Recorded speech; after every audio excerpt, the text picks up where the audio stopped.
Chapter 7 is about who could be held responsible for the assassination of Jesus, for the execution of Jesus. And it occurred to me some years ago that I'm off the hook because everything that happened to put Jesus on the cross, that was 2,000 years ago. Hey man, I have nothing to do with it. I'm not sure. And then I thought, there's got to be another way of looking at this. And so I began to think, if we understand that the configuration of the mind is freely chosen, more or less freely chosen, that the configuration of virtues relative to vices would mean that we're predominantly oriented towards vice in our configuration, what would have been our reaction to the events if we had been there? And that question, I think, is reinforced in some places in the New Testament. Stephen says when he's on trial, "Are there any of the prophets that your fathers would not have killed? And you're just like your fathers. So you'd have killed them too." And that really made him mad. So I can kind of see where Stephen was going with this argument. So what if we start to say a part of discipleship, in order for us to accept responsibility for the events of the cross, to some extent, it seems to me it has to be a personal responsibility. Now, in the early chapters of Acts, the disciples were direct in assigning the responsibility of the crucifixion to the Pharisees, Sadducees, lawyers, and scribes. They directly assigned his crucifixion, the guilt for his crucifixion, to them as a body, as a member, as policies that they had developed, which would not allow Jesus to be Messiah. So I set it up here so that there are, 7 or 8 different categories of individuals. And I just simply ask, which of these categories would you have been in? Now, the first category is obviously Judas. When you think about the betrayal of Christ, who's the first person you think about? It's Judas. I think we stop thinking about betrayal there. I don't know why, because it's clearly not true. But what was it that Judas, was he always compromised? And that raises the question, at least for me, why did Jesus pick him anyway? I was telling Jay, was it yesterday? I think it was yesterday. Mm-hmm. Jesus seems to have picked a discipleship band which was entirely dysfunctional. And the dysfunctionality of it was present right up to the Last Supper. A dispute arose among them as to which of them was the greatest. Well, some things lead up to this, and I'm getting a little bit out of order here, but look at Judas. It seems to me that in Matthew 26, Mark 14, and Luke 22, there's an event that seems to have been the straw that broke the camel's back from Judas's point of view.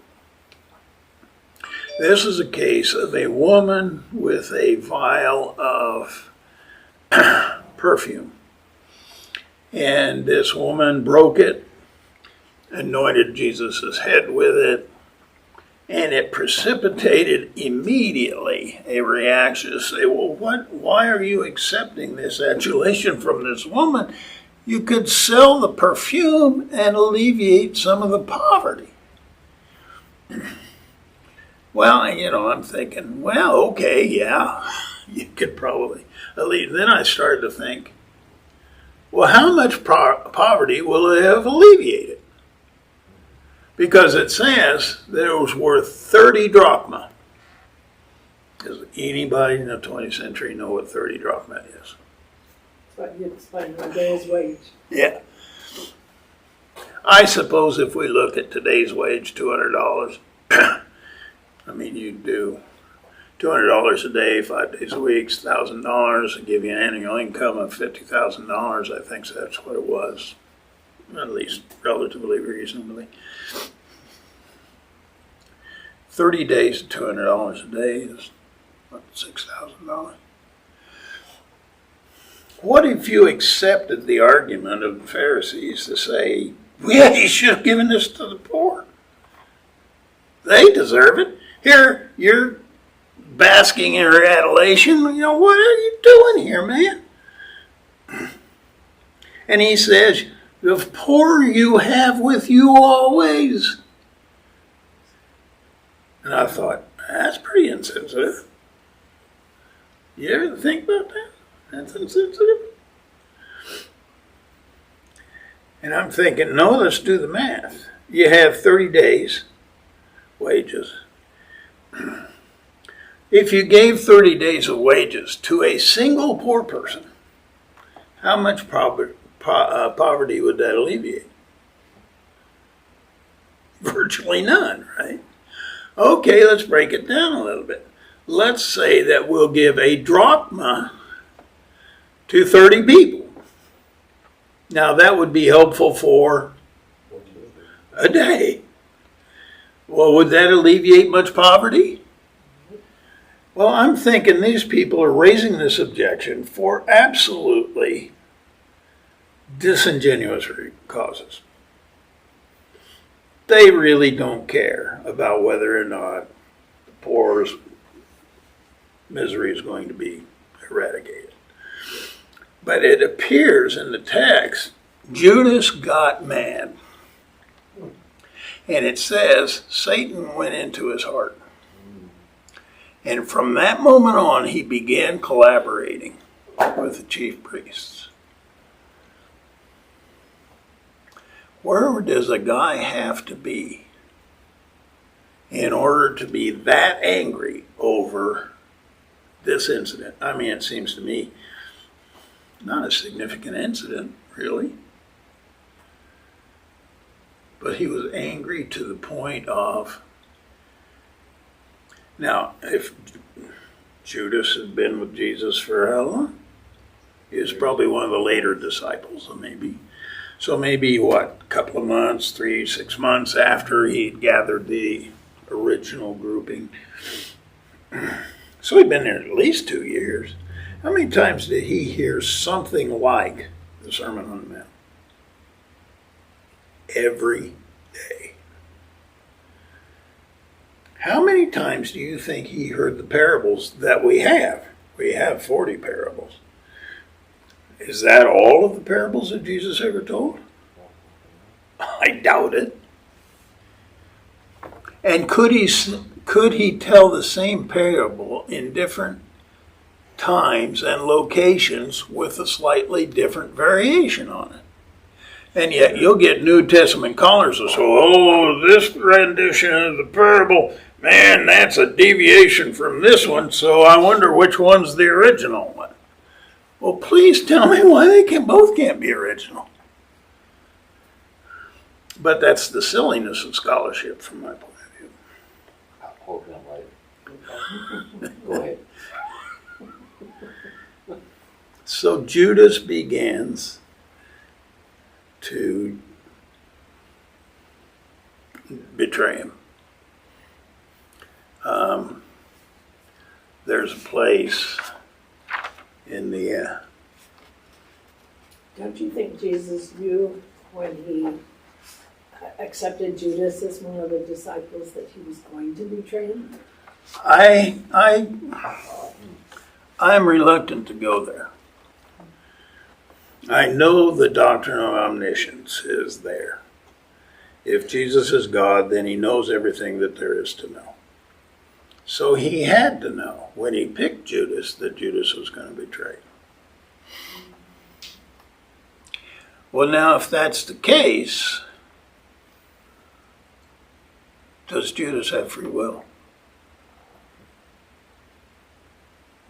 Because he couldn't have done it otherwise. It was the will of God that he would be the betrayer, and he comes to Judas and he says, hey man, I got good news and I got bad news. The good news is you're going to be instrumental in the salvation of humanity. The bad news is you got to go to hell to do it. So I'm not sure I want to follow that reasoning out. I think Jesus leaves Judas to whatever decisions he wants to make, to the configuration of whatever his character traits are going to be. That's Judas's responsibility.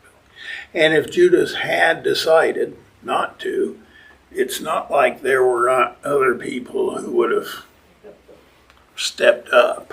I mean, you had everybody in the elite looking out for ways to kill him. So the fact that Judas may not have been the betrayer that put him on the cross doesn't mean that other people would not have jumped through hoops in order to put him there too. And the next one I think I look at is the disciples. You remember the disciple band? You're there when they come to arrest him. Mhm. How many are you? It's supposed to be 12. 11. 11 at that stage. Yeah, because Judas is already. Correct. Oh, he's there. Oh, that's true. I was there and kissed him. You've got 600 Roman soldiers and probably 300 or 400 temple guards. What are you thinking if you're a disciple? If you're a disciple, If you're a disciple, what are you thinking? we're going with There's him. some trouble. We're outnumbered. I'm out of here. In fact, one of the synoptic accounts says that one of the guy's robes got caught on something, and he was running away naked. So I'm out of here. Where'd you read I that? didn't, I've not read that one. Huh? I never read that. I thought it was John that it It's happened John to. Mark. Yeah. Oh, John Mark, Uh-huh. not just John. Okay. So, Okay. go with me on this. You're not going to do anything to interfere with the arrest. If I was a little man, I'm not sure I wouldn't have run too. Yeah. I'm out of here. Because, for a couple of reasons. I don't want to die. The other reason is, if we're all killed and we're the ones he trained, who's going to carry on if they kill him? So I got to get out of here just to save the movement. I'm sure one of them was more like a hype man, like now Jesus is going to do what we want him to do, have all these people. Well, I mean, yeah, Judas would probably be one of those guys. But now- There's probably one of the other brothers, or the group, or that. Well, the Sons of sent them, yeah. but didn't go betray him. Yeah, Sons of Thunder, you could bring that into and say, well, God pulled down. But they The didn't lightning. give in to the devil. They didn't let Satan take. And that I think that's But Well, actually, when you look at this, not to sound as devil's advocate, but it doesn't tell you what any of the other disciples were thinking during the no, moment. but you have, this is part of my hermeneutic. You have to put yourself into the environment there. And I know what that environment was. Okay. It was 12, 11 Yeah. against 1,000. Battle hardened, rock hard, fully disciplined Roman soldiers. Fully armed. Fully armed. And they ain't taking no for an answer. You tell me who he is, you kiss him on the cheek, we got him. And anybody gets in our way is toast. Now the interesting is Jane brought up, and it's in John. Whom do you seek? Who's in charge? Well, the Roman soldiers thought they were in charge. Well, what do you want? Jesus of Nazareth. I am. Doesn't say I am he. You're right. I am. And it says they fell back.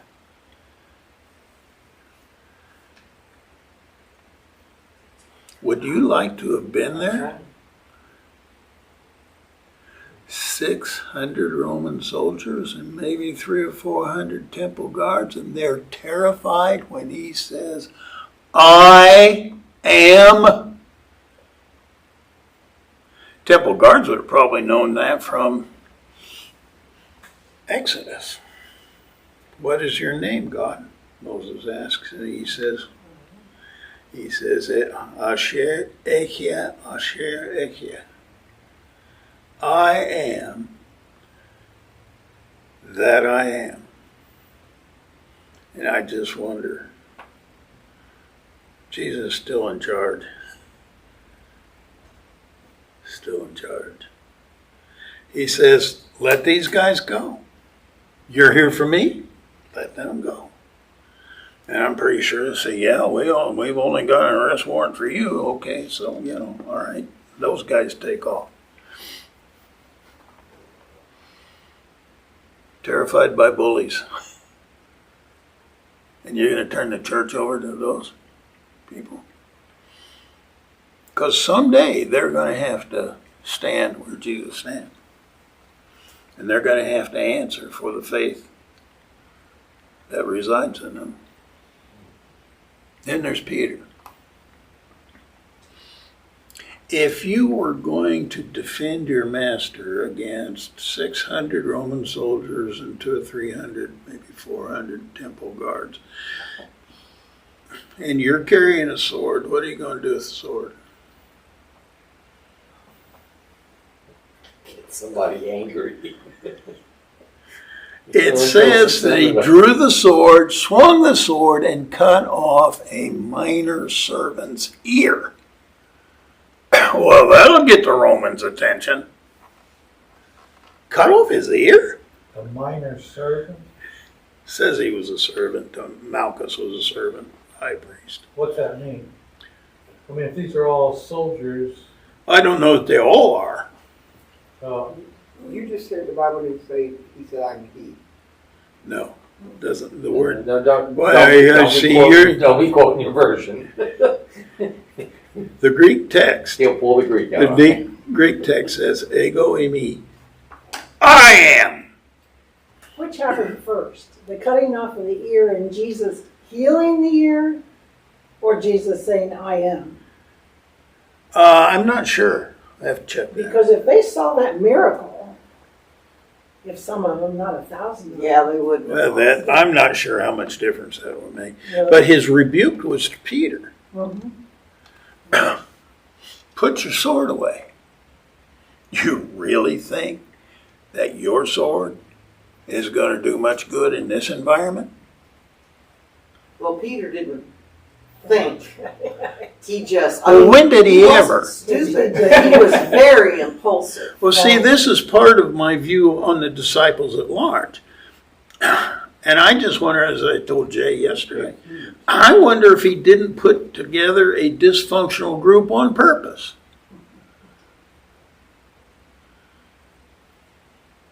I'm not sure he could- Because every discipleship group for the next 2,000 years is going to be inherently dysfunctional. Everybody's going to be seeking his own purposes, his own agenda, his own ends. He's going to try to manipulate things to go his way and to be largely successful at it.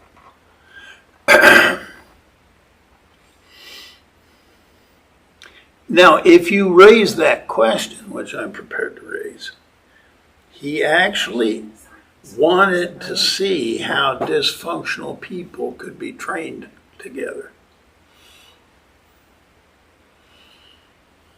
And Peter didn't get it yet. Let's see, who's next? I call them the polluted priests. They would not enter a Gentile abode because they would be unclean and could not ceremonially participate in the Passover. Yeah, well, Innocent. Innocent. Compromised clergy. Yeah. Oh, is that the way I did? I used to call them polluted priests. I think I even do in there someplace. Okay. It is imperative, Caiaphas says, that a man die on behalf of the people. And John says he said that because he was a prophet, signifying the death which Jesus would have to endure.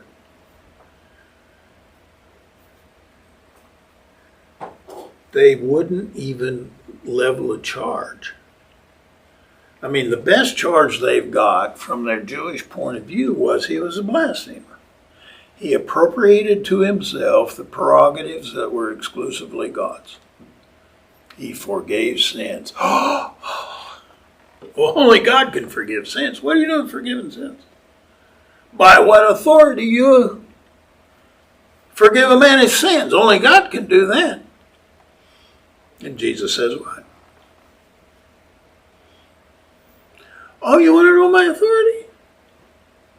I'll show you my authority. Pick up your mat and walk. And the minute the man picked up his mat and walked, what did he do? He proved one of two things. Either God will perform healing through a blasphemer, or Jesus is not a blasphemer and has full authority to forgive sins, which means he is God. Do you suppose that might make a Pharisee a little bit upset? I'm pretty sure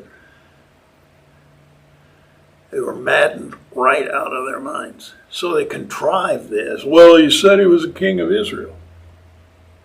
We already got a king of Israel. Herod's his name. Have to deal with him regularly.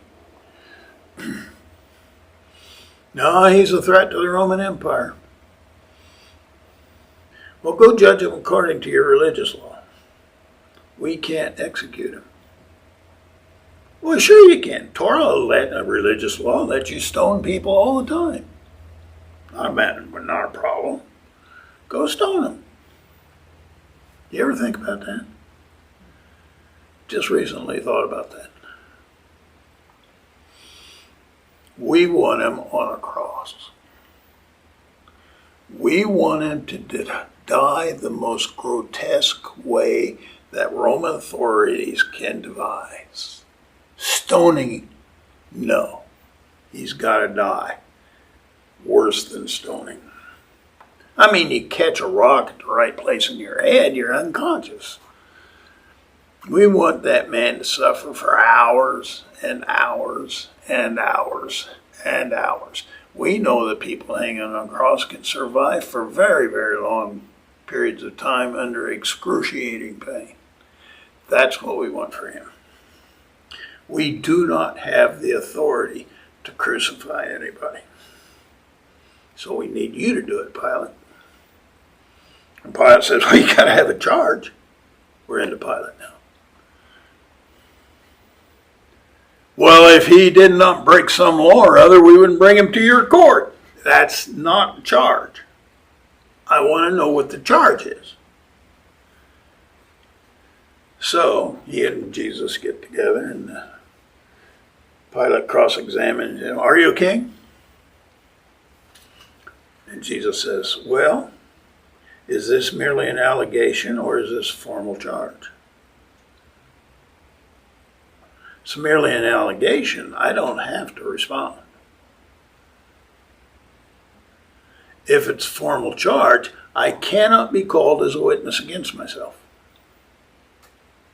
That's illegal under Jewish law and under Roman law. You have to produce witnesses that I said those things. And my ministry's been public, and I'm pretty sure, Pilate, you've had your CIA following me around all over Judea, Samaria, Galilee, and Jerusalem. How many CIA agents do you suppose were in the crowds of multiple thousands of people? And do you think they might have been recording whatever he had to say? So Jesus basically saying, produce the evidence. And then he will say, I am a king.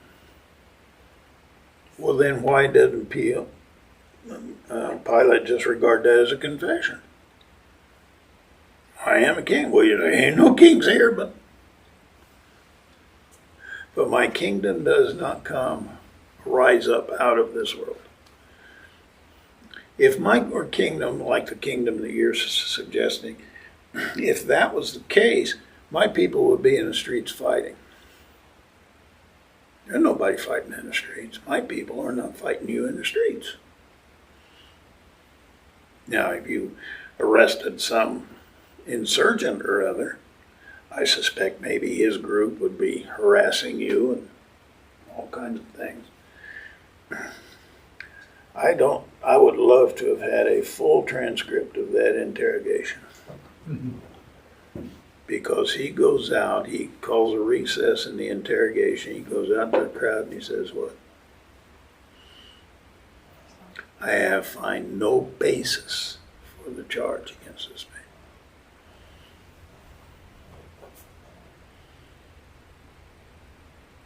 But what did Pilate do anyway? And he washed his hands. Caved. He caved. I just wonder if he didn't regret it the whole of his life. His wife did. From my point of view, he's the most admirable figure. I agree, 100%. Then there's the mindless mob. These are Jews who say, we have no king but Caesar. Excuse me? The reason why the Romans have a problem governing Judea is because they won't submit to Roman jurisdiction. And so somebody has motivated that crowd to say, we have no king but Caesar. Would you have been a part of the mindless mob? That's the thing, I just don't like to be in big groups. Because I am terrified that I might be manipulated by whatever's going wrong. I went to, what was the Colorado University football coach that did Promise Keepers. Promise Keepers. Guy tricked me into going. I went into RCA Stadium and there's probably 60,000 guys there. They don't want me to hold hands. Excuse me? I ain't holding hands. I spent the whole day walking around the upper deck just so I wouldn't be in the crowd. Do you think there are people who are skilled at manipulating crowds? Absolutely. Terrifies me. And then there's the other group. That's the group that says, I haven't got time. I'm too busy.